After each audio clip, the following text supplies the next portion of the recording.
The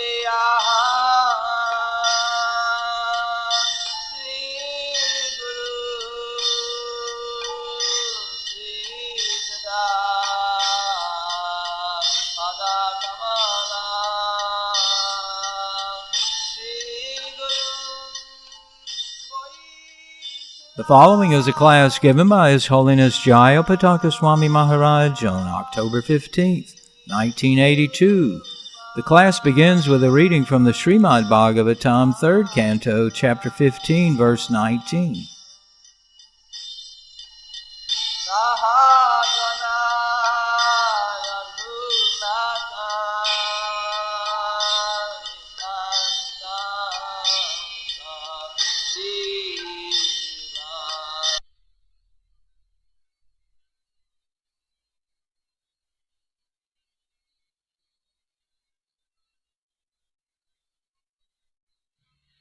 Although flowering plants like the Mandara, Kunda, Kurabakha, Utpala, Champaka, Arna, Punaga, Nagakesara, Bakula lily and Parijata are all full of transcendental fragrance, they are still conscious of the austerities performed by Tulasi.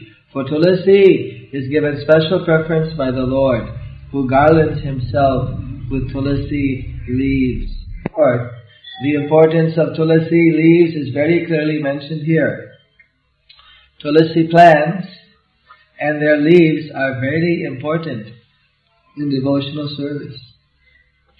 Devotees are recommended to water the Tulasi tree every day and collect the leaves to worship the Lord.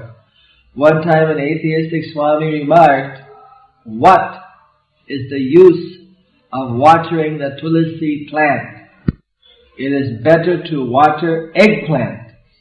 By watering the eggplant one can get some fruits. But what is the use of watering the Tulasi?" Unquote. These foolish creatures, no, Prabhupada doesn't say human being, all creatures, unacquainted with devotional service, sometimes play havoc with the education of people in general. The most important thing about the spiritual world is that there is no envy among the devotees there. This is true even among the flowers, which are all conscious of the greatness of Tulasi. In the Vaikuntha world entered by the four Kumaras, even the birds and flowers are conscious of service to the Lord. Thus in the purport of text 19, chapter 15, canto 3, Mukhakaroti Vachalam Pangulangayate Giringa Kripatamang Bande Sri Guru Dinataridam. Bhaktivedanta purports of the Srimad Bhagavatam in the matter of the description of the kingdom of God. So, we are all members of the International Society for Krishna Consciousness. That means we are to be conscious of Krishna. So in the spiritual world, even the birds and the flowers are conscious of service to the Lord. You see. But here in the society for Krishna consciousness, we must also be conscious of service to the Lord. This is actually the purpose for being here, is to become conscious of serving the Lord. When even the plants and the flowers in the spiritual world are conscious, we can understand that this conscious of Krishna is not something material. It is something completely spiritual. And it is something which we must achieve if we want to actually get to Krishna, if we want to actually become situated in our original natural condition of eternal happiness and bliss. Eternal knowledge and bliss. So remember, so many times, Srila Prabhupada, he was instructing different devotees on practical aspects of Krishna consciousness. And simply due to being unconscious, due to not being conscious of service to Krishna, they would mess up the service. They would make it Complete failure. So we can understand that the activities that a devotee does during the day, whether it's sweeping the floor or whether it's cooking or whether it's preaching, is not to be done just mechanically, but it's supposed to be done with full consciousness of the service to the Lord. When we're sweeping, we're thinking how to do our service properly, how to get every last piece of dirt because we want to please the Lord.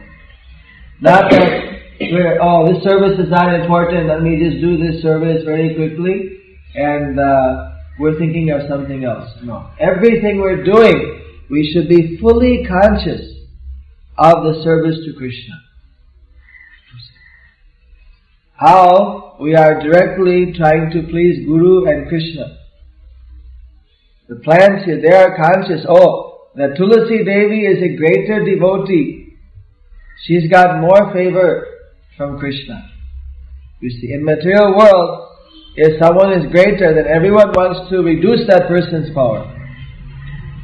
Wants to pull him down. You see. This is the nature of the material world. Nobody can tolerate someone being greater. But in the spiritual world, there's not a tinge of envy. They're conscious that, Tulasi Devi has done greater austerity. She has greater qualities. Therefore, the Lord is preferring her. They're not envious. They're trying to do their service to Krishna. If someone is doing better, they're learning from that.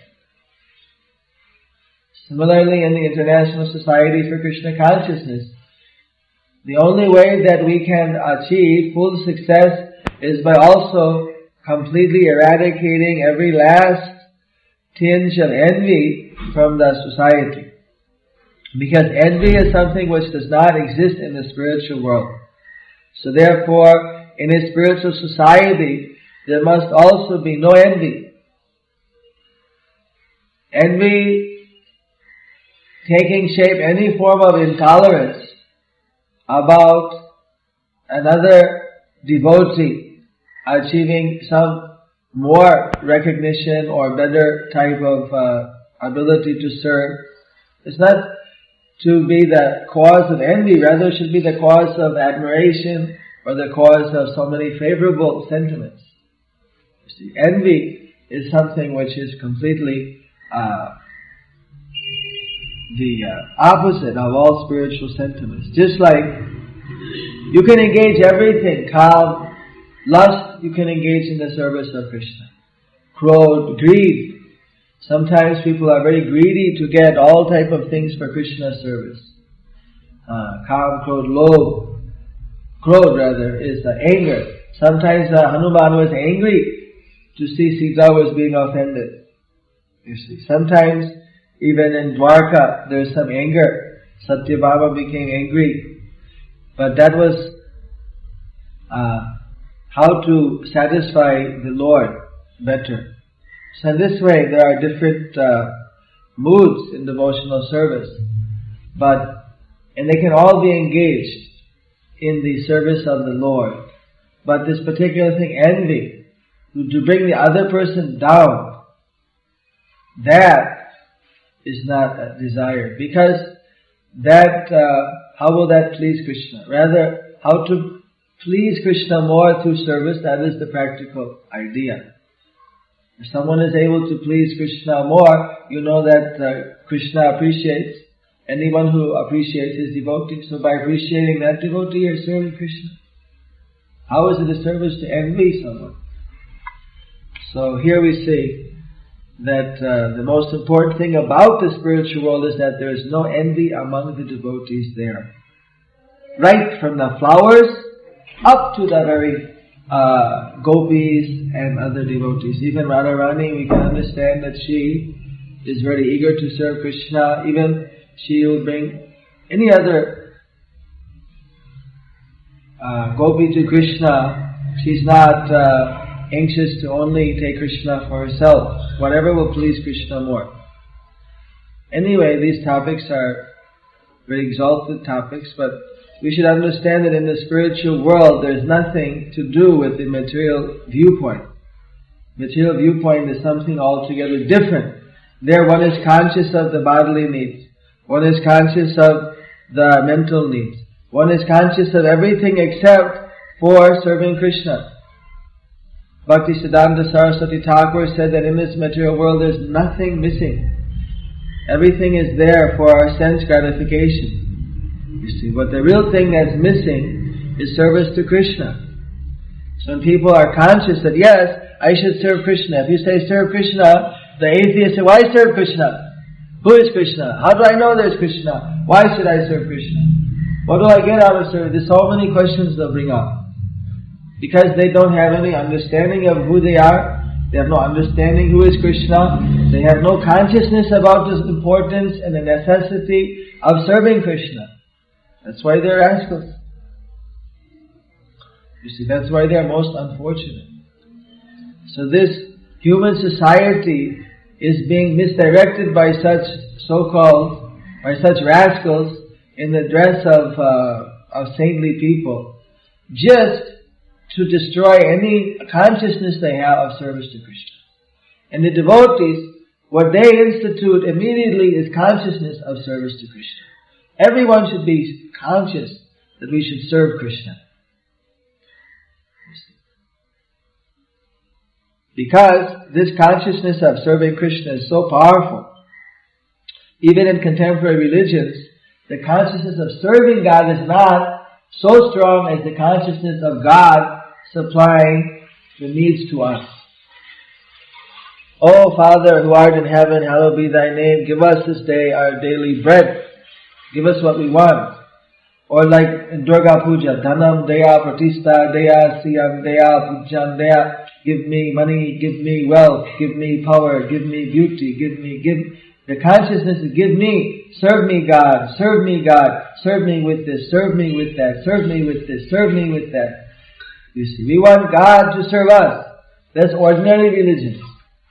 But here, this Bhagavatam is a completely different creation. Here, the Jiva understands I am Nitya Krishna Das.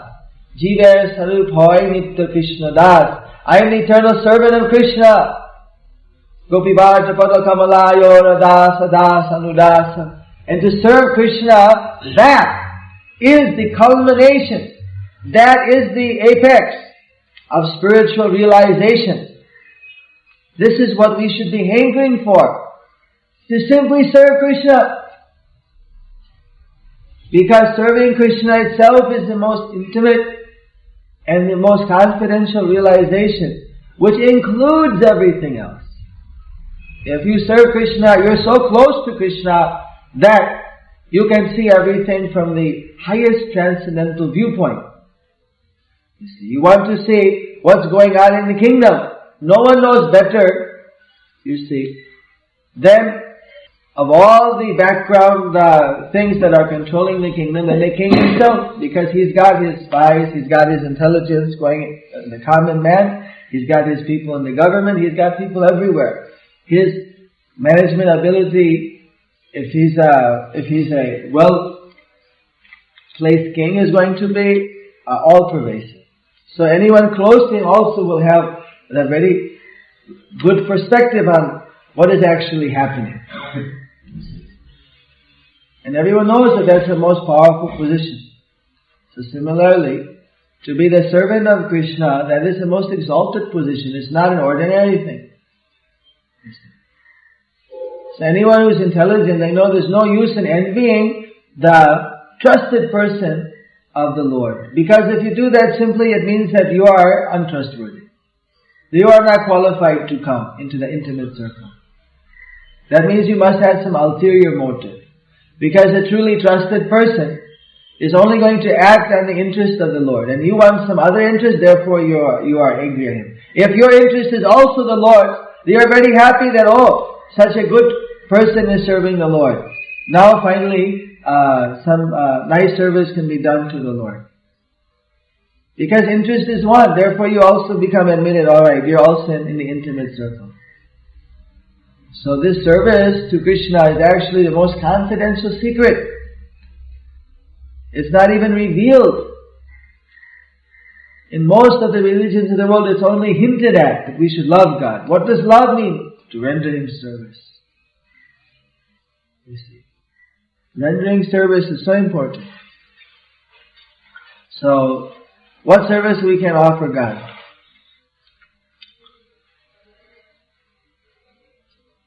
What service we can offer? Of course, He has everything, but He's so kind that although He has everything, He accepts even a simple offering from His devotee.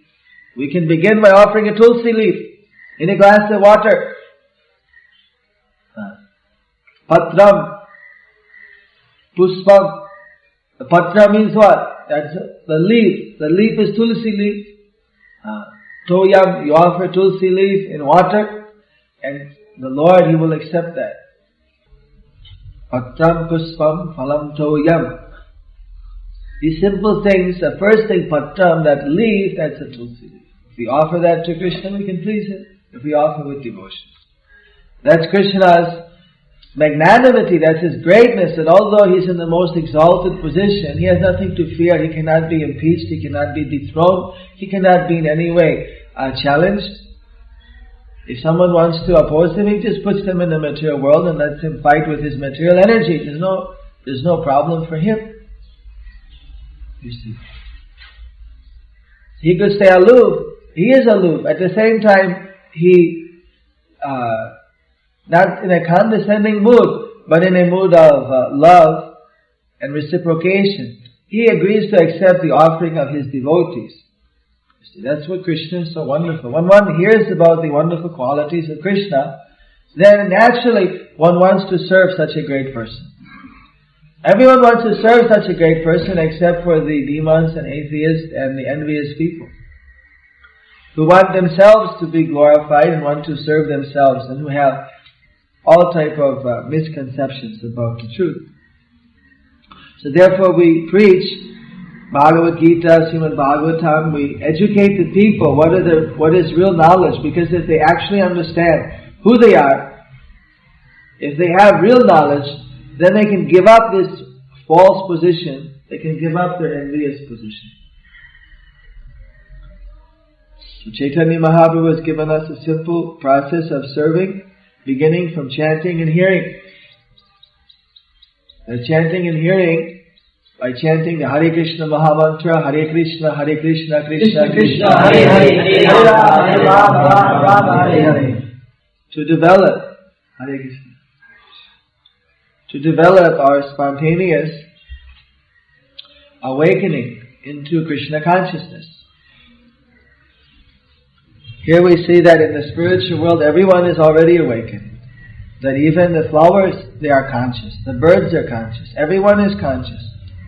In the material world, everyone is unconscious of their relationship with the Lord. They are very conscious about, or maybe depending on the guns or qualities of nature, they are relatively more conscious or less conscious. And their consciousness is diverted either in mode of goodness, to helping others, to magnanimity, peace, truthfulness, cleanliness. They're very conscious of being clean. They may be very conscious of telling the truth. They may be very conscious of being religious.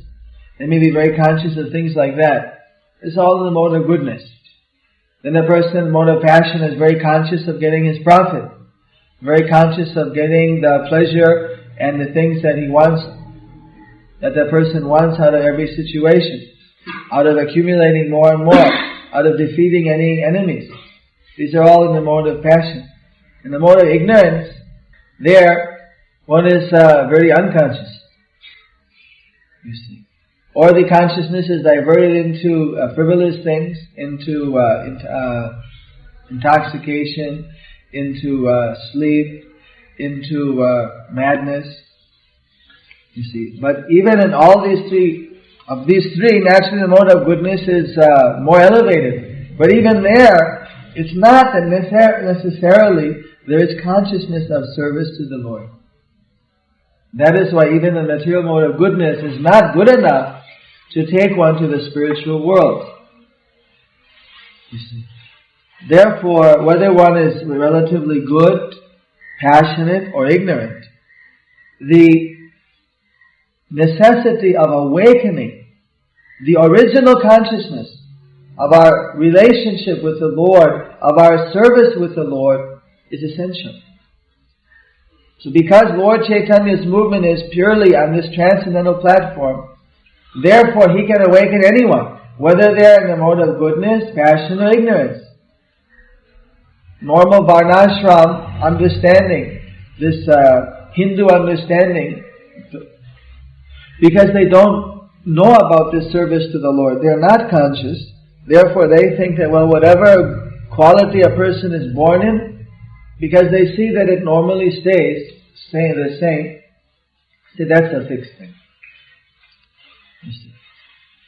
They have this very rigid conception of the caste system. Of course, even in material life, it is seen that some Kshatriya, some kingly people, like Viswamitra, he was born as a administrator. He was born as in the caste of Kshatriyas. Kshatriya means the warrior caste. But he wanted to become a Brahmana. He wanted to become a sage, a rishi. So he did great tapasya. And by doing tapasya, he was gradually elevated up to the platform of being a Brahmana. Then he became, from a Brahmana, he became a rishi. Then he became a Maharishi. Then he became a Brahmarishi. You see.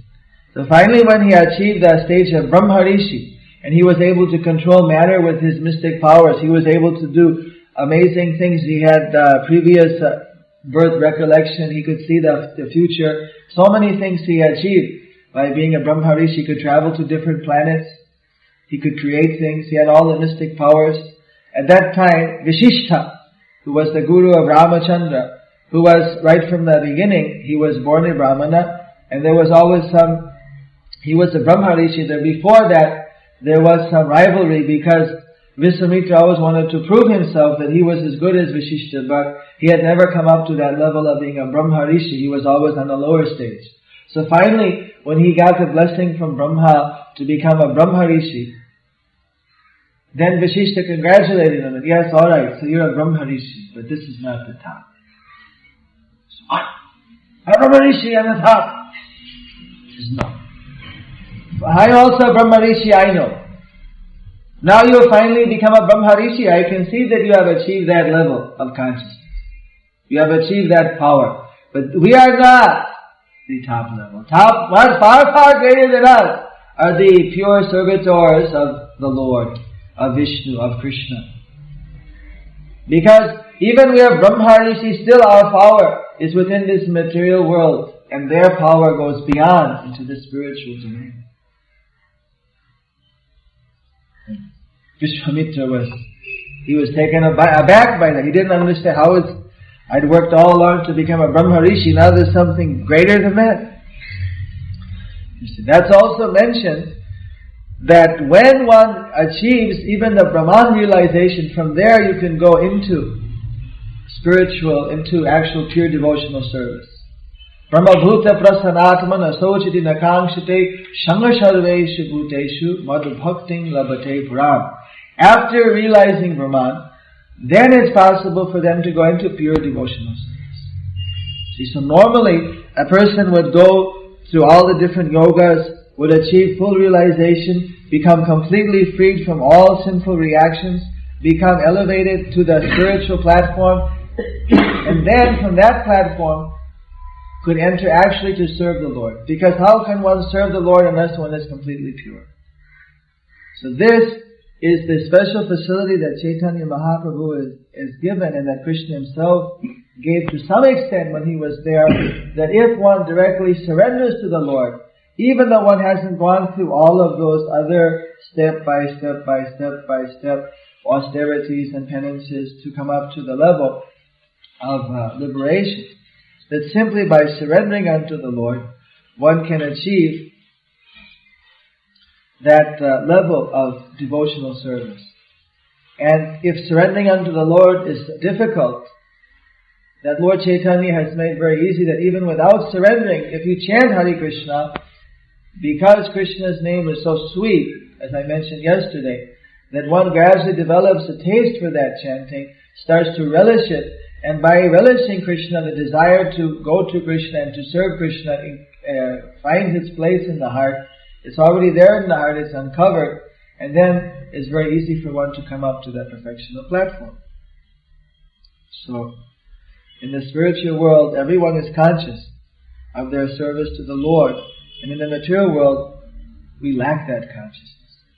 So the uncovering of that original consciousness where we see that the perfection of life is to be in the service of the Lord, that has to be awakened.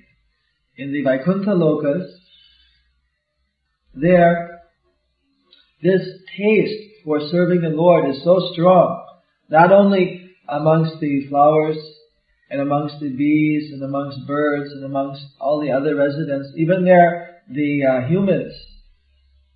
Now, those not a human, no one is a human per se, but those having the human-like form, the original form from which the human being form are made, the residents of the Vaikuntha Lokas, even there, husband and wife are together. Even they're engaging in their service to Krishna is so relishable.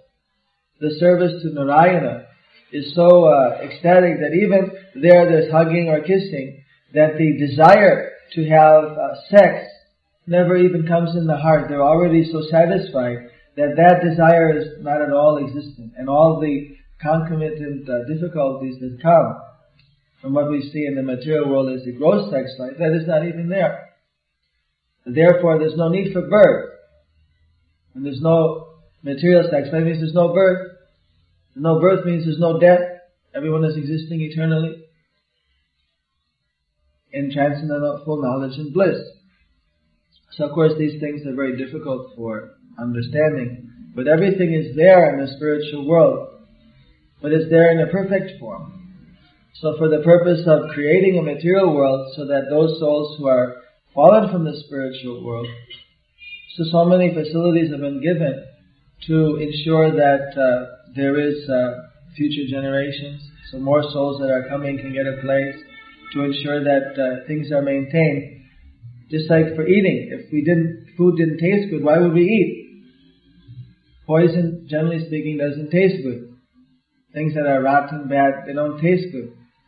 Things that are very juicy, very healthy for us, they taste good.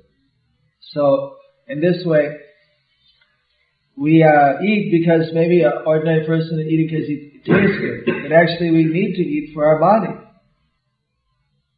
It's essential. So it just happens that Krishna has arranged things so nicely that good things also taste good. Ordinary people, they'll eat because it gives sense gratification, but that also maintaining the body, otherwise how people will maintain. When we feel pain, just like we cut ourselves, it hurts. If we didn't feel that pain, then just like there's a certain bleeders, what do they call them? Blue bloods or something? Hemophilia. They cut themselves, they don't know it. They'll be walking along, they'll be bleeding to death. They don't feel pain. Their nervous system has that defect. So when they cut themselves, if they don't see, if someone doesn't tell them, or if they don't see the actual blood coming, they can just die just by bleeding. They won't know. So it's essential that we also feel pain. If we don't feel pain, how will we know that something is amiss in our body? Just like the big jumbo jets, when they're taking off, they have all so many emergency systems. Little lights go on and off, and then if something, we were going to take off, and the plane took off, and then the pilot was told that your cargo door is open. So then they had to dump all of the fuel, and then again circle around and land, because the cargo door was open. They couldn't go across the Atlantic, because one little switch in the plane didn't record. It didn't work. It became defective. So like that in our body, we have so many psychic, so many mental, so many physical warning systems. And if we're conscious of those, the best warning system is ultimately the super soul in our heart. He tells us. That's known to sometimes is called as the conscience. Tells us when we should do something. He tells us when we shouldn't do something, but we're not tuned into the super soul in conditional life. So even though he may tell us that do this, don't do that, it's for your welfare, we'll do it anyway. against advice, or we won't do it even though we're advised to, due to laziness, due to lethargy, due to attachment. So that's why in material life one has to have a spiritual master, because by the guidance of a spiritual master, he is reconfirming what we're already hearing from within. When one first hears from a spiritual master, it won't be that what he's speaking is completely new, but it'll be almost as if we've heard these things, or if it's some type of intrinsic truth that we can understand very easily. And we get even a confirmation from inside that yes, this makes sense. You see, because the super soul and the guru, the spiritual master, are not different. The super soul is working from within as Chaitya Guru, or as the guru of the conscience, of the consciousness. And the spiritual master is working from outside to give external guidance. So the two are to be considered as one. Although of course the guru is in the mood as servant of Krishna, and in fact he is a servant of Krishna, but for the disciple they see that directly Krishna is helping me in the form of guru. You see. So from within and without, then the candidate for liberation is guided until full consciousness of service of Krishna is developed. At that time, then the relationship with the spiritual master is there, but then it becomes much more on a friendly level. While before that it is more on a formal service, reverential level. In the spiritual sky, then even the spiritual master is introducing one into the direct services of Krishna, which are not possible until one is completely free from all material conceptions. So here, the four Kumaras, they are already Brahma realized. They've already realized the absolute truth in the impersonal form. This is beyond the conception of nirvana. This is going that they can see their soul and they can see the spiritual light of which the soul is a part. But they have no direct realization of Krishna yet. So they had the desire to go and see the Vaikuntha world. So they went from the light and they went to the Vaikuntha planet. And now they're going into the Vaikuntha planet, and this is what they're seeing. They're seeing that even the flowers, they're all conscious. That they're conscious entities, the flowers, they're seeing how the flowers are conscious. And they can see that how the flowers themselves are respecting the tulsi plant as the more elevated amongst them. And that how they're engaging in service. They're seeing that the king of bees hums in a high pitch, they sing the glories of the Lord. And there is a temporary lull in the noise of the pigeon, the cuckoo, the crane, the chakravaka, the swan, the parrot, the partridge, and the peacock. Such transcendental birds stop their own singing simply to hear the glories of the Lord. While one singing, the others stop to listen. Oh, what is that bird's glorification? In other words, here maybe the birds are just singing some song, but there the birds, they know the language. They're actually singing the glories of the Lord. And so if one, here again, there's no envy. One bird is singing, alright, others will listen. Then when he stops, another one, all singing the glories of the Lord.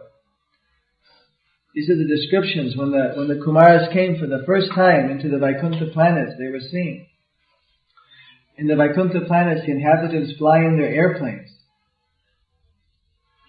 accompanied by their wives and consorts, and eternally sing of the character and activities of the Lord, which are always devoid of all inauspicious qualities. While singing the glories of the Lord, they deride even the presence of the blossoming Madhavi flowers, which are fragrant and laden with honey. Vaimanika, flying in the airplanes. So this is Sanskrit. Vaimanika is written over 5,000 years ago. It's not science fiction. You see, maybe they thought that, who was it? Frank Lloyd Wright or whoever was the first one to invent or fly, or someone. Who was the first one to invent? Orville Wright. And the Frank Lloyd Wright's the one that flew across. No, Frank Lloyd Wright's the architect in Wisconsin. Who's the one that flew across? Lindbergh. Lindbergh, yeah. Frank Lloyd Wright's architect. So, Orville Wright. The first one to invent the airplane. But actually, the airplane That existed even in the eternally. It's in the spiritual planets. People fly around in airplanes, even in the higher planets. It's just that here, of course, now even invented airplanes that run on petroleum and liquefied hydrogen and things like that. They're different type of airplanes, but nonetheless they're airplanes. So it appears from this verse, Prabhupada said that the Vaikuntha planets are full of all opulences. There are airplanes in which the inhabitants travel in the spiritual sky with their sweethearts. There is a breeze carrying the fragrance of blossoming flowers, and this breeze is so nice that it also carries the honey of the flowers. The inhabitants of Vaikuntha are so interested in glorifying the Lord that they do not like the disturbance of such a nice breeze while they are chanting the Lord's glories. In other words, they are pure devotees. They consider glorification of the Lord more important than their own sense gratification. In the Vaikuntha planets, there is no question of sense gratification. To smell the fragrance of a blossoming flower is certainly very nice, but it is simply for sense gratification. The inhabitants of Vaikuntha give first preference to the service of the Lord, not their own sense gratification. Serving the Lord in transcendental love yields such transcendental pleasure that in comparison, sense gratification is counted as insignificant. So, there are many descriptions of great souls who have left the material world. The 4 Kumaras were born in the material world. They left the material world. They saw the higher planetary system. They saw the impersonal Brahman. They went into the spiritual world, and these descriptions have been recorded here. The 4 Kumaras have a whole disciplic succession of who they came back and they initiated gurus and they described these things. And these descriptions are also of different spiritual masters, different who have achieved these realizations, and they've been handed down. And of course, one may be able to say, well, how do I know that it's like this? Or may just want to doubt. Of course, there's no way that anyone's going to be able to say what is beyond this universe. You can't even say what's really on the Pluto or on Uranium or some of the other, Uranus or whatever the other planets are in the universe.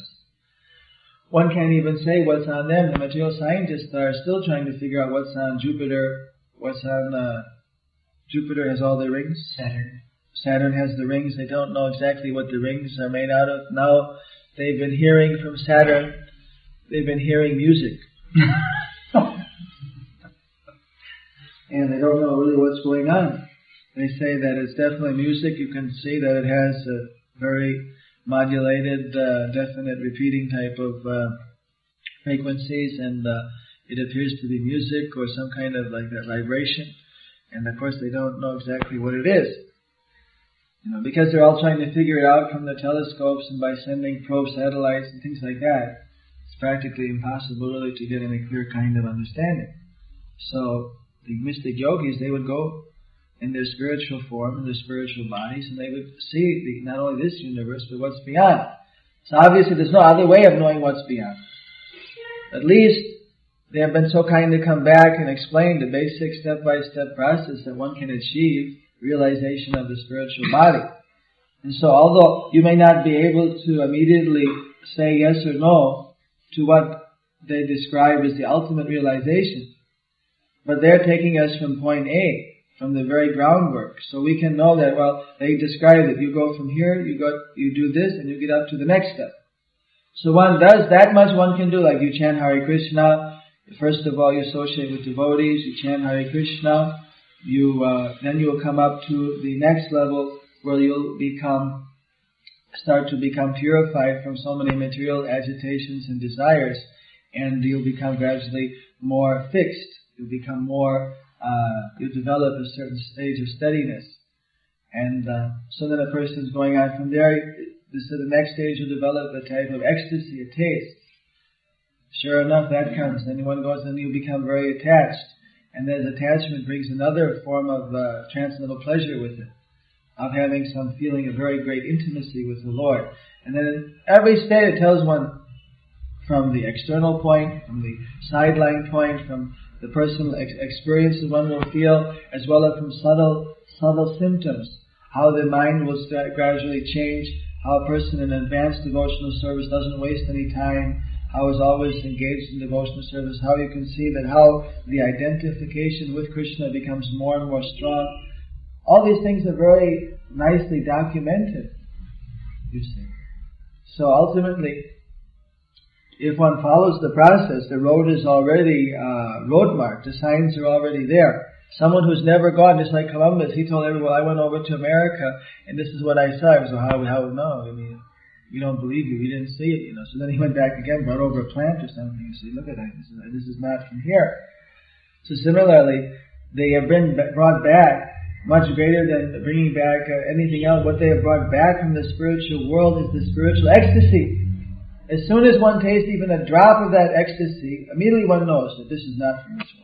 This is out of this world. You see, this is something completely different. And so as soon as you taste even one drop of that spiritual ecstasy, then one can understand that actually this whole understanding, this whole thing which is being given in the Krishna conscious movement is not from this world. Actually, these great spiritual masters have crossed beyond the material world, have gone to the ultimate planets, and they have brought back that which is not available in this material world. That is the simple understanding. So even if a person just makes a little advancement in Krishna consciousness in this life, whether we're able to at once achieve the spiritual plan, even if we make a little advancement, that guarantees us for future progress, and that saves us from so many great dangers. Just like we were praying this morning, that just by taking the water that is used to bathe Krishna, that this protects one from dying untimely, akal mrityu haranam, what's the rest of the song? That it protects one from all type of diseases, things like that. So even from the material standpoint, even if a person doesn't go up to the platform of full spiritual realization in this particular lifetime, still there are so many unlimited side benefits, which of course those side benefits are so important for the materialist that they've forgotten about the ultimate benefit. In the whole Vedic culture, the scriptures always tell what is the ultimate benefit, but then because people don't generally relate with that, they give all the side benefits. That if you read the Bhagavatam, you in the future birth, you can get thousands of cows, or you can become a great king, or you can attempt to go to the heavenly planets, you can get this thing or that. And so, as the people became more and more materialistic, now they're not even thinking what's the ultimate objective. They're just thinking you read the Bhagavatam so you get a good wife, or you get a good husband, or so you can get long life, or you can have. They're just seeing that those things are not the main thing. Those are side benefits. In fact, those are not even mentioned in the Bhagavatam. They're mentioned generally in the other lower level scriptures, although some reference is sometimes given in the Bhagavatam. But they're not stressed to that extent, because the Bhagavatam is directly trying to take one to the ultimate objective. But there are countless side benefits which one automatically gets. So even if one doesn't complete in this life, there's no loss. In fact, there are so many side benefits. And moreover, what it does is it just sets one up so that in the next life one can take off from where you left and again further progress. Whatever material desires are there, you get more facility to finish those, because two ways are going to help one to get to Krishna quickly. One is to have all the desires satisfied. Of course, one after another, desires are coming. But as one becomes more and more spiritually advanced, then the new desires are not coming as frequently. You see, one is already partially desiring Krishna, and partially there's so many already accumulated desires which one is not ready to give up yet. So as those accumulated desires, one achieves them and realizes, oh, this wasn't what I wanted, that isn't what I wanted, this wasn't what I wanted, then more and more one is able to finally put a little more energy into Krishna. Maybe Krishna is really what I do want. Then when they know, well, let me try this. Then again they try that. They get that, well, that wasn't exactly, maybe Krishna. Then a little more service to Krishna along the way. And then gradually, this is a very slow process, because still one is trying to enjoy the material world because of attachment. But even just by having association with Krishna, one is protected in so many ways. And ultimately one can achieve the position when, because Krishna won't force himself on anyone. You see, the devotees, we're maybe a little more obnoxious. We force ourselves. But Krishna is not like that. He doesn't force himself on anyone. He will only accept one back into his own association when they want to really come, when they don't have any other desire. He'll give them every other thing first. And then when you don't want anything else, because once you have Krishna, then there's nothing else. When you realize Krishna, you realize that everything is within Krishna. So then there's no possibility of dual vision, of that type of duality, of something that's completely separate from a relation with Krishna. So it's either everything is related with Krishna in service, and anything which is out of the service of Krishna, then you have to be in material consciousness. Anyway, that's a subtle point. But one way or another, Krishna, he allows one any other desire first. Although flowering, unless one gets special mercy, or unless one has a desire that Krishna, you please, whether I have another desire or not, somehow or another you simply drag me to you. Unless one somehow or another emits that type of... many devotees of Lord Chaitanya pray like that even though I'm so fallen, you please just drag me. You just give me your mercy. Because it'll take me a long time to get rid of everything. You just flood me with the ecstasy of pure transcendence, and then automatically I'll become immune from all these lower attractions. So that is the special rapid mercy that Lord Chaitanya and Nityananda give. That they give immediately that nectar from the spiritual world, which is so attractive that if one even tastes a little drop of it, then immediately the whole perspective of life changes and one becomes immunized from so many material attachments, from so many material problems. And the more that one is able to relish that transcendental happiness, absorbed in a spiritual ecstasy, and achieves full Krishna consciousness. Hare Krishna. Are there any questions? Yes? What is the difference between Mayavadi and Brahmavadi? Which is the Kumaras and Brahmavadi realized? What's the difference between them and Mayavadi? The four Kumaras have already realized the Brahman. The Mayavadis, they have not realized the Brahman, but they're speculating on what Brahman is, what Maya is. They want to become Brahmavadis. But in doing so, they make so many misconceptions. The four Kumaras, they had no preconceived conception. Even like Buddha, he never said, well, there's no God. He said, well, why you bring up this thing? I know what I know, and so that's enough. No need to ask about more. Just avoided the whole subject. So the four Kumaras, they're not offensive. The Mayavadis, they not only want to realize Brahman, but they're actually against Krishna. Four Kumaras are not against Krishna. They were just not at all, wasn't something they really were concerned with. They were concerned with Brahman. They didn't understand Krishna. Then there wasn't something that was, a preoccupation with them. They weren't all preoccupied. They were preoccupied with Brahman. Just like there are many people in the material world who are preoccupied with material life. They're not against Krishna. They're just preoccupied with material life. Can we offer Tulsi directly to the Guru? Can we offer the Guru only to the deity of Krishna? Of course, things you offer to the Guru with the understanding that he's going to offer them to Krishna. As far as someone offers to Guru that he is actually the external manifestation of Krishna. But when we worship, we put the Tulsi in the hand or the head of the Guru and at the feet of Krishna only. What about the service, devotional service, Shravan, Kirtan, Smaranam, like hearing? When you mentioned service and immediately stated the instance of offering something like water with the Tulsi to Krishna. But what about just hearing about Krishna? Is that enough service? Is that itself enough to elevate? It's enough for a Parikshit. That's enough. If you just hear and don't do anything other nonsense and don't just hearing enough. Just like all he did was hear.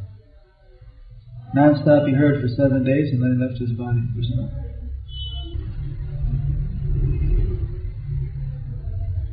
That seems to be an easy service anyone could engage in. Easy. Willing. He didn't eat or drink, he just served. He just heard. How are you feeling? Okay. Cool. Any questions today? Yes, I do.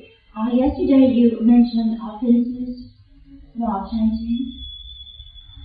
Can you explain? There are 10 different offenses to the holy name. You wanted to know each of the offenses? I can say it short, but basically the 10 offenses to the holy name. The first one is to offend any devotee. That means to blaspheme or cause some physical harm to a devotee or a pure Vaishnava who has dedicated his life for the preaching of the glories of the holy name. And with that person is very dear to the holy name, so an offense to that person would be an offense to the holy name. Then the second offense is to consider chanting any other name of some demigod, like Shiva or Brahma or Durga or Indra or something, to be at an equal level as Vishnu or Krishna's name. When chanting a name of a demigod, that may be there, certain mantras are there for chanting the names of demigods, and you'll get some material benefit from that. Even mystic powers may be achieved by certain demigods. But even Lord Shiva himself said no one else can give liberation except for Vishnu. So if one considers that another name is equal with Vishnu's name, that's the second offense. Third offense is to disobey the order of the spiritual master. If the spiritual master gives one an order and one doesn't follow that, that's an offense. The fourth offense is to blaspheme any scriptures or literatures which glorify the holy name or expound the glories of the holy name. One shouldn't disrespect those. The fifth is to give some kind of mental, some concocted meaning to the chanting. That there are descriptions of the chanting. What is the chanting? But just like Allen Ginsberg, he was saying that, well, this chanting, by chanting, it seems to regulate the breath. So it's actually a form of pranayama or something. It was completely just a speculation. So that's like the fifth offense, is to try to put your own idea, rather than just take whatever the authorized version is. The sixth offense is to think that the glories of the holy name, I might get fifth and sixth, I get backwards sometimes. Sorry. I don't know if I did that this time or not. But the sixth, they're both very close. The sixth is to consider the glories of the holy name as an imagination. In other words, there's so many glories of the holy name, and then someone thinks, oh, how is that possible? Something like that. That's one type of offense. Then the seventh offense is to sin on the strength of chanting. You see, the offense and sin are two different things. Sin just means bad karma. In other words, everything we do, there's a reaction in the material world. So those reactions, if we take the responsibility, then that's the freedom we're given, that we can act in the material world. And we can do pious activity and get pious reactions, or we can do a sinful activity or activity which harms others or which hurts our body, and then we have to accept the pain or suffering which is going to come from that.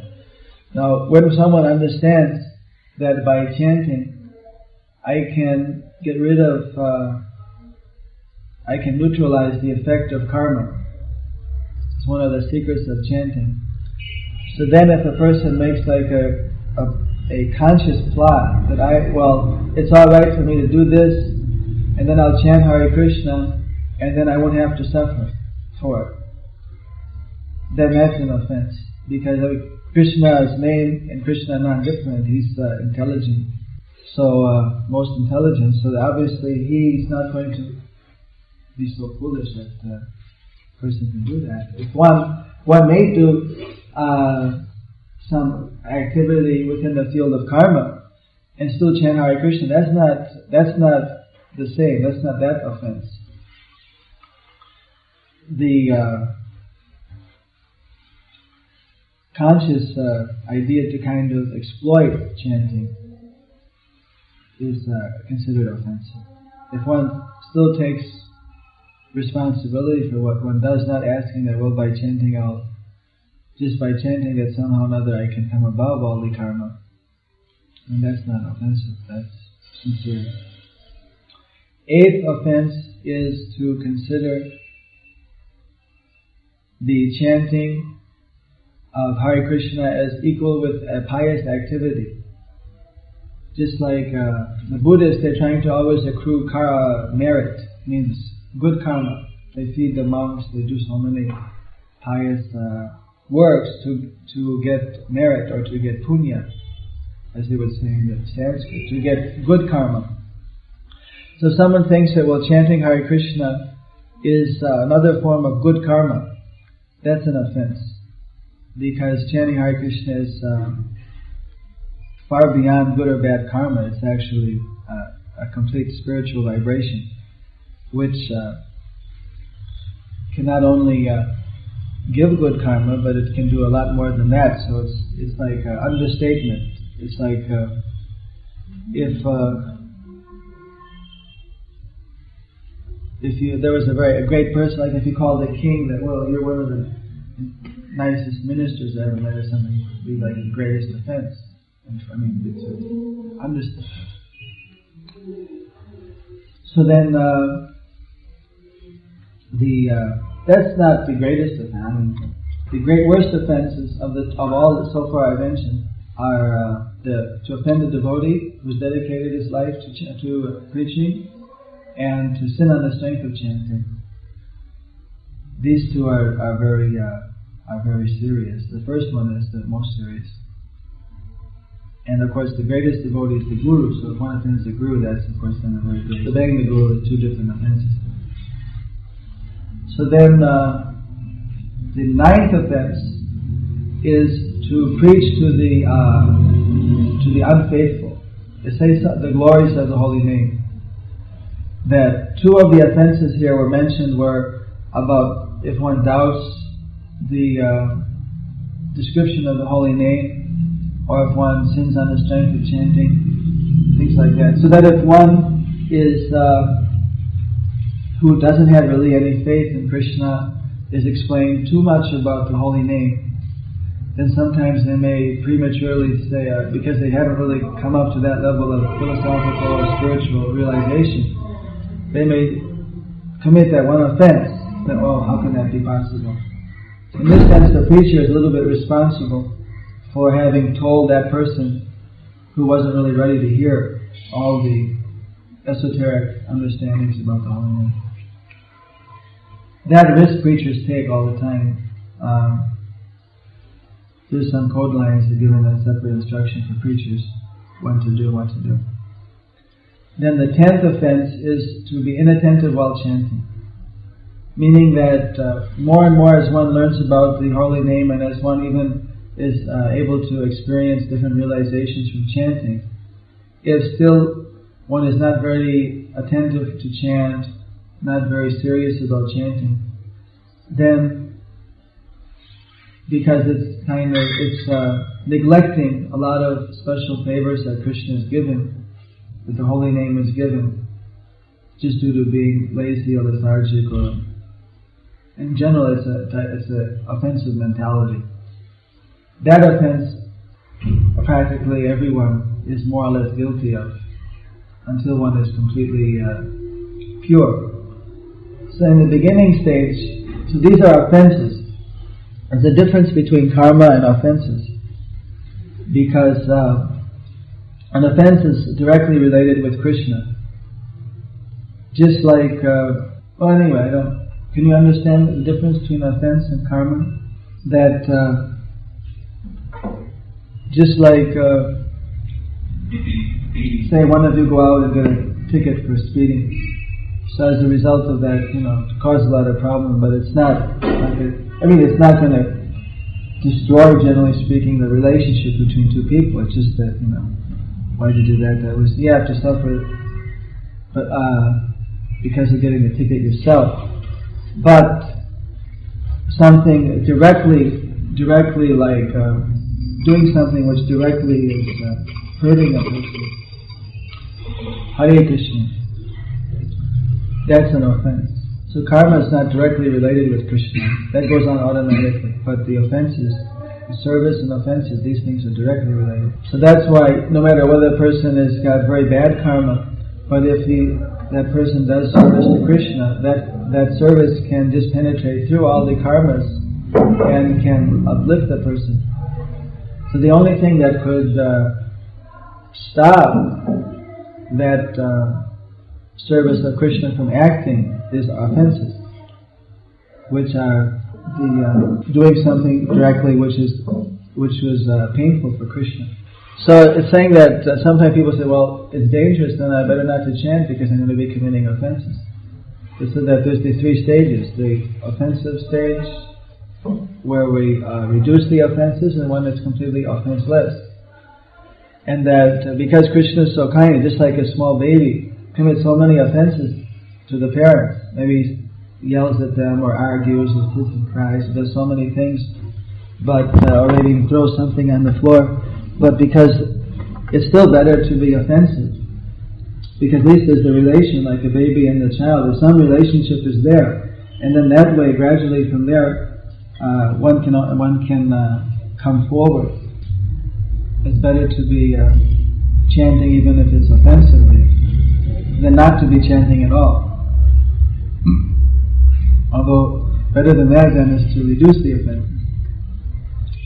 And then to come to offenseless chanting is almost impossible by our own endeavor. All we can do is come up to where we reduce the offenses, and from there to achieve offenseless chanting, that means we already achieve complete realization of Krishna. And from that stage you can't fall down. So that's the perfection. So we actually have offenseless. Yes. So what if one is chanting offenselessly, but then he commits deity offense? Like if one sits with his back to the deity, that's listed as an offense. I was just doing it myself. Of course I chant offensively, but suppose what is the weight of the deity offenses in relation to the Namaparas? Don't complicate the issues. That's why the holy name is more merciful than any other process. Yeah. I understand that. We should just try to do whatever we can, as much as we can in Krishna's service. Try to avoid offenses. That's why it's better not to read too many books. If you don't know about an offense, even though it's an offense when you do it, but you're not as responsible. Not fully, but just like you're saying, well, sitting with the back to the deity, but you're not with your back to the deity because that system is there that from Prabhupada to the deity we keep one line. And so we're all sitting, and basically that we're sitting with our side to the deity. That system is there. But then if one just reads that one, back to the deity, I wasn't facing the, So that way we just follow the instructions of the spiritual master, and then if we do that, then he's responsible. If there's any offense, then he's responsible, as long as we're acting in the call of duty. Just like in the army, if the soldier is told to do something and he does it, then he's not held responsible. Whether it's right or wrong, it's just whoever gave the order is responsible. When When is breakfast, Prashant? Just after 15 minutes. So now everyone has service. You can end the class.